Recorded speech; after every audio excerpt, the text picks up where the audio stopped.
Welcome back students. In this video we will discuss about the oxidation of aldehydes using Fehling solution. हम लोग oxidation की बात कर रहे थे, एल्डिहाइड्स एंड कीटोन्स किस तरह से ऑक्सीडेशन रिएक्शन शो करते हैं, ये हम लोग लास्ट वीडियो में डिस्कस कर रहे थे।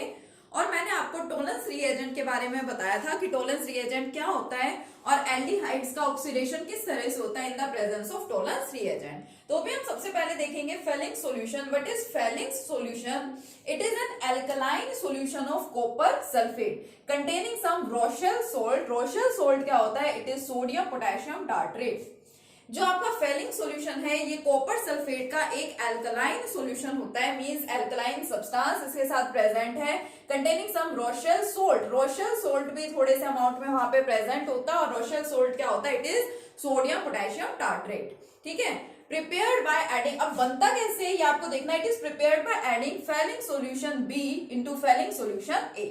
एक्चुअल में दो सॉल्यूशंस होते हैं, उन दोनों सॉल्यूशंस को मिक्सअप कर देने से आपका फेलिंग सॉल्यूशन बन जाता है। अब जो दो सॉल्यूशंस आप मिक्स करेंगे उन दोनों सॉल्यूशंस को नाम दे दिया, एक को बोल दिया फेलिंग सॉल्यूशन ए, दूसरे को बोल दिया फेलिंग सॉल्यूशन बी। ठीक है, दोनों को आप ऐड करेंगे तो आपका मेन फेलिंग सॉल्यूशन रेडी हो जाएगा।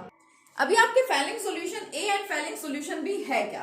Now Fehling solution A is aqueous solution of copper sulphate. Copper sulphate के एक्वस सॉल्यूशन को क्या बोलते हैं? फेलिंग सॉल्यूशन ए बोलते हैं। And Fehling solution B is the alkaline solution of Rochelle salt. Rochelle salt जो कि सोडियम पोटेशियम टार्ट्रेट है उसके अल्कलाइन सॉल्यूशन को क्या बोला जाता है? Fehling solution B. दोनों को मिक्सअप करेंगे तो आपका रियल जो एक्चुअल में फेलिंग सॉल्यूशन जिसको बोला गया वो बन जाएगा। ठीक है, तो देखो होगा क्या, आप सबसे पहले लेंगे एल्डिहाइड। एल्डिहाइड का रिएक्शन कराना है आपको इस सब्सटेंस से। अब ये सब्सटेंस आया कहां से? कॉपर आयंस कहां से आए? कॉपर आयन देखो यहां से आया आपके इस सॉल्यूशन से। एंड OH नेगेटिव यानी कि बेस एल्कली। एल्कली कहां है? ये रहा एल्कलाइन सॉल्यूशन। तो इनको क्या किया? मिक्स किया। उसको हीट करेंगे तो फॉर्मेशन किसकी होगी? जो आपके एल्डिहाइड्स हैं, aldehydes will get converted into the carboxylate ion. Aldehydes जो हैं वो कार्बोक्सिलेट आयन में कन्वर्ट हो जाएंगे। एंड कॉपर ऑक्साइड, ठीक है, कॉपर ऑक्साइड के यहाँ पे रेड ब्राउन पीपीटी आपको मिलेंगे। रेड ब्राउन प्रेसिपिटेट्स की क्या हो जाएगी? फॉर्मेशन हो जाएगी। So this test is known as the Fehling test. ठीक है, और आपके जो कीटोन्स हैं वो इस टाइप के रिएक्शन को शो नहीं करते। ठीक है, क्योंकि कीटोन्स के केस में हमने पढ़ा था विग्रस कंडीशंस की रिक्वायरमेंट होती है। Strong oxidising agents are used at elevated temperature. और फेलिंग सॉल्यूशन, अगर फेलिंग सॉल्यूशन का हम यूज कर रहे हैं एल्डिहाइड के केस में, so only aliphatic aldehyde show this type of reaction. जो हमने टोलेंस रिएजेंट वाला किया था, टोलेंस रिएजेंट के केस में चाहे आप एलिफेटिक एल्डिहाइड का यूज करो चाहे एरोमेटिक का, रिएक्शन हो जाएगा। बट फेलिंग सॉल्यूशन के साथ रिएक्शन कौन शो करते हैं? Only aliphatic aldehyde. तो फेलिंग सॉल्यूशन की हेल्प से आप लोग एलिफेटिक एंड एरोमेटिक एल्डिहाइड्स को भी डिफरेंशिएट कर सकते हैं, डिस्टिंग्विश कर सकते हैं। एलिफेटिक एल्डिहाइड से तो क्या हो जाएंगे? Red brown PPT, red brown precipitates की फॉर्मेशन हो जाएगी। लेकिन जो हमारे एरोमेटिक एल्डिहाइड हैं वो इस टाइप का कोई भी रिएक्शन शो नहीं करेंगे। ठीक है, so it was all about the Fehling solution. Third type का ऑक्सीडेशन रिएक्शन देखते हैं। यस, देखिए लास्ट टाइप का ऑक्सीडेशन रिएक्शन क्या है? Oxidation of methyl ketones by haloform reaction. अब एक्चुअल में आपका नेम रिएक्शन ही हो गया है हैलोफॉर्म रिएक्शन। इस रिएक्शन को सबसे पहले तो कौन कौन शो करता है? ऐसे एल्डिहाइड्स एंड कीटोन्स जिनके अंदर कार्बोनिल ग्रुप के साथ एटलीस्ट एक मिथाइल ग्रुप प्रेजेंट होगा, तभी इसको लिखते हैं ना oxidation of methyl ketones. Means जहां पे हमारे कार्बोनिल ग्रुप के साथ कम से कम एक मिथाइल ग्रुप प्रेजेंट है, वो सारे सब्सटेंसेस इस टाइप के रिएक्शन को शो करेंगे। इनमें इस टाइप के जो भी कंपाउंड्स होते हैं इनका रिएक्शन करवाया जाता है सोडियम हाइपोहैलाइड के साथ। सोडियम हाइपोहैलाइड क्या है? NaOH। तो देखो एक्चुअल में यहाँ पे होता क्या है, इधर देखो ये RCO, इस पे तो कोई इफेक्ट पड़ेगा नहीं, RCO।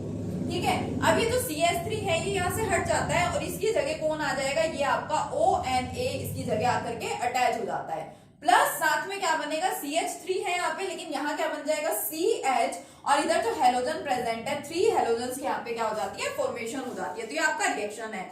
जहां पे भी कार्बोनिल ग्रुप के साथ आपका मिथाइल ग्रुप अटैच्ड होगा वो सारे सब्सटेंसेस इस टाइप के रिएक्शन को शो करेंगे।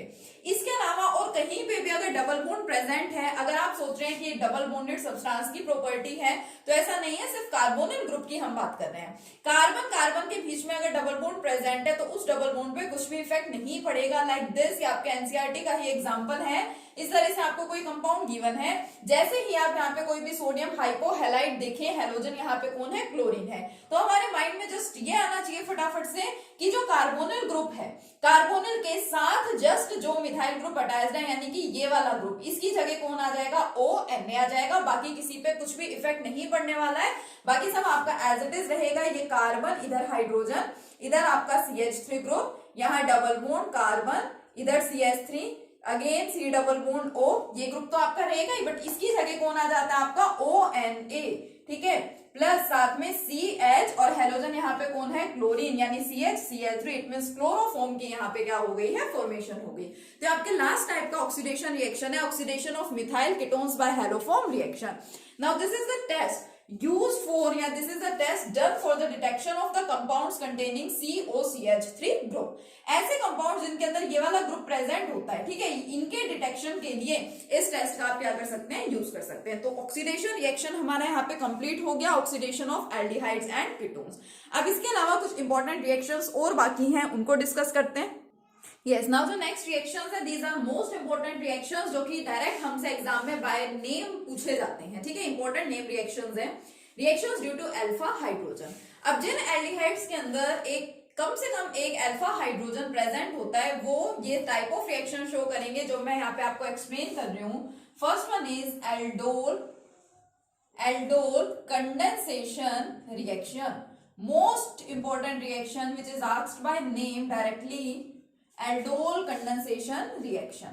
कंडेंसेशन का मतलब क्या है कि कंडेंस होना, दो सब्सटेंसेस आपस में कंडेंस होंगे, और कौन से सब्सटेंसेस की बात कर रहे हैं यहाँ पे, aldehydes containing at least one alpha hydrogen. कम से कम एक तो क्या होना चाहिए, अल्फा हाइड्रोजन वहां पे प्रेजेंट होना ही चाहिए। फॉर एग्जाम्पल हमने यहाँ पे ले लिया CH3CHO, जो भी आप एल्डिहाइड ले रहे हैं उसके 2 मोल्स आपको यहाँ पे लेने पड़ेंगे, ठीक है, यानी 2 मोल्स ऑफ CH3CHO रिएक्ट करते हैं इन the presence of dilute NaOH, dilute sodium hydroxide की प्रेजेंस में इनको क्या कराना है, आपको रिएक्ट करवाना है, ठीक है। अब देखो होगा क्या, इसको करने का तरीका अच्छे से समझ लेंगे, कैसे इसके प्रोडक्ट्स आपको बना करके लिखने हैं इसको अच्छे से देखेंगे, ठीक है। एक रिएक्शन मैं आपको यहाँ पे कंप्लीट डिटेल में एक्सप्लेन करूंगी, और उसके बाद का जो नेक्स्ट रिएक्शन होगा वो आप लोगों को खुद से ट्राई करना है, ठीक है। तो इसको अच्छे से देखेंगे कि क्या करना है। अब देखिए, 2 मॉलिक्यूल्स सेम एल्डिहाइड के आपके पास प्रेजेंट है, लेकिन इसके प्रोडक्ट बनाने के लिए, ठीक है, इजी मेथड क्या है कि हम इसको थोड़ा सा एक्सटेंड करके लिख दें। अब 2 मोल्स है इसके, तो फर्स्ट वाला जो मोल है CH3CHO, इसको ऐसे लिखो CH3CO एंड H, पूरे को आपने क्या कर दिया, यहाँ पे एक्सटेंड करके लिख दिया, ठीक है। नेक्स्ट वाले में देखो क्या करना है, इसको तो आपने ऐसे लिखा डायरेक्ट जैसे लिखा जाता है। नेक्स्ट वाले में क्या करोगे, देखो CHO ग्रुप को कुछ नहीं करना, आपको CH3 को खोल करके लिखो। CH3 को खोल करके लिखने का मतलब हाइड्रोजन दिखा दो पहले, और बाकी जो बच गया उसको एक साथ CH2CHO। इससे प्रोडक्ट्स बनाने काफी इजी हो जाएंगे, ठीक है। इससे प्रोडक्ट्स बनाने क्या रहेंगे, बहुत इजी रहेंगे। आपको हमेशा जो भी 2 एल्डिहाइड्स आपके पास प्रेजेंट होंगे ऐसे ही लिखना है, एक को ऐसे कार्बोनिल ग्रुप की तरह खोल के लिख दो और दूसरे का हाइड्रोजन सेपरेट करके लिख दो। रिएक्शन हो रहा है in the presence of dilute sodium hydroxide. अब जैसे ही ये आपने बना दिया तो आपको समझ जाना चाहिए कि oxygen is more electronegative as compare to carbon, so it will attract the electrons of carbon towards itself. तो ये इलेक्ट्रॉन गए यहाँ पे, अब ये इलेक्ट्रॉन वहां जा रहे हैं, तो इस वजह से ऑक्सीजन के ऊपर पार्शियल नेगेटिव चार्ज आएगा, कार्बन के ऊपर पार्शियल पॉजिटिव चार्ज आएगा। अब देखो हमने इसको 2 पार्ट्स में डिवाइड कर रखा है, एक आपका हाइड्रोजन और एक आपका ये वाला हो गया ग्रुप CH2, आपका कोई भी अल्काइल ग्रुप यहाँ पे प्रेजेंट है। अब होगा क्या, ये बॉन्ड ऊपर शिफ्ट हुआ, ऑक्सीजन के ऊपर आ गया नेगेटिव चार्ज, इसके पास होगी इलेक्ट्रॉन्स की कमी, उस कमी को पूरा कौन कर देता है, ये वाला ग्रुप, यानी ये ग्रुप पूरा का पूरा उठ करके इस कार्बन के साथ आ जाता है। अब ऑक्सीजन पे नेगेटिव चार्ज डेवलप हो रहा है, but hydrogen contains positive charge, तो ये हाइड्रोजन यहाँ इस ऑक्सीजन के साथ जाके क्या हुआ, कंबाइन हुआ। तो देखिए क्या बनता है यहाँ पे CH3 आपका, ठीक है, एज इट इज कार्बन, इस कार्बन के साथ देखो राइट साइड में एक हाइड्रोजन ऑलरेडी है, तो मैं इसको ऐसे ही लिख रही हूँ CH, डबल बॉन्ड कन्वर्ट हो गया सिंगल बॉन्ड में, ऑक्सीजन के साथ आ गया हाइड्रोजन यानी कि OH, और इसी कार्बन के साथ ये पूरा ग्रुप आकर के अटैच हो रहा है, तो इस पूरे ग्रुप को लिख दो CH2 एंड CHO, ठीक है। नाम क्या हो गया इस कंपाउंड का, यहां से हम लोग नंबरिंग स्टार्ट करेंगे 1 2 3 and 4। It's name is 3 hydroxy, third position पे आपका हाइड्रोक्सी ग्रुप है ना, 3 hydroxy butanal. It is your 3 hydroxy butanal, एक इंटरमीडिएट प्रोडक्ट की यहाँ पे फॉर्मेशन होती है। उसके बाद नेक्स्ट स्टेप में यहाँ पे क्या हो जाता है, नेक्स्ट स्टेप में हो जाता है डिहाइड्रेशन, यानी कि रिमूवल ऑफ वाटर। आपको क्या करना पड़ेगा, आपको यहाँ पे हीट करना पड़ेगा। जैसे ये सब्सटेंस बना, आप इसको क्या कर दीजिए, हीट कर दीजिए, तो क्या बनेगा, देखो OH ग्रुप तो जाएगा यहां से, ओके इधर से आपका OH ग्रुप, और यहां से आपका हाइड्रोजन क्या हो जाएगा, रिमूव हो जाएगा। फिर दोबारा से आपका वही एलिमिनेशन रिएक्शन आ गया जो आप लोगों ने पढ़ रखा है, बीटा एलिमिनेशन रिएक्शन, बहुत जगह हम लोगों ने यूज भी किया है। तो देखिए प्रोडक्ट यहाँ पे क्या बन जाएगा, फिर आपका CH3 CH double bond CH and CHO। क्या है इस प्रोडक्ट का नाम, ब्यूट। देखो यहां से नंबरिंग करेंगे 1 2 3 एंड 4, ब्यूट 2 इन 1 अल, ये आपका प्रोडक्ट बन गया 2 ब्यूटिनल, ठीक है, या ब्यूट 2 इन 1 अल लिख सकते हैं इसको। अब ये जो, अब इसका जो नाम है एल्डोल कंडेंसेशन, कंडेंसेशन तो हमें समझ आ गया कि दो मॉलिक्यूल्स आपस में क्या हो रहे हैं, कंडेंस हो रहे हैं, that's why it is named as condensation. Now what about this aldol, aldol का मतलब देखो ol word is used for alcohol, alcohols के लिए आप ओल वर्ड का यूज करते हैं, and ald is related to the aldehyde. ये देखो जो इंटरमीडिएट बना है, this compound contains alcohol as well as aldehyde, that's why it is named as aldol. क्योंकि यहाँ पे alcohol as well as aldehyde present है, इसलिए इसको क्या बोला जाता है, एल्डोल बोला जाता है। और फर्दर हीटिंग होगी तो क्या बन जाएगा, आपका मेन प्रोडक्ट बन जाएगा। वापस से देख लीजिए, आपके पास दो मॉलिक्यूल्स होंगे, आपको रिएक्ट करवाने हैं इन the presence of dilute sodium hydroxide. एक को आप कार्बोनिल ग्रुप की तरह से एक्सटेंड करके रखेंगे, दूसरे का हाइड्रोजन अलग से लिख दो और बाकी ग्रुप एक साथ, ऐसे इलेक्ट्रॉन्स की ट्रांसफर दिखाई तो क्या बन गया, आपका एल्डोल बन गया। उसके बाद उसकी हीटिंग कराएंगे तो डिहाइड्रेशन हो जाएगा, वाटर का रिमूवल हो जाएगा, और इस तरह से क्या बना, आपका प्रोडक्ट बन जाएगा। This reaction is known as the aldol condensation reaction. अब आपने यहाँ पे नोटिस किया होगा, हम यहाँ पे क्या कर रहे हैं, जिन एल्डिहाइड्स को हमने लिया है, जो दो एल्डिहाइड्स हैं वो आपके क्या है, सेम है।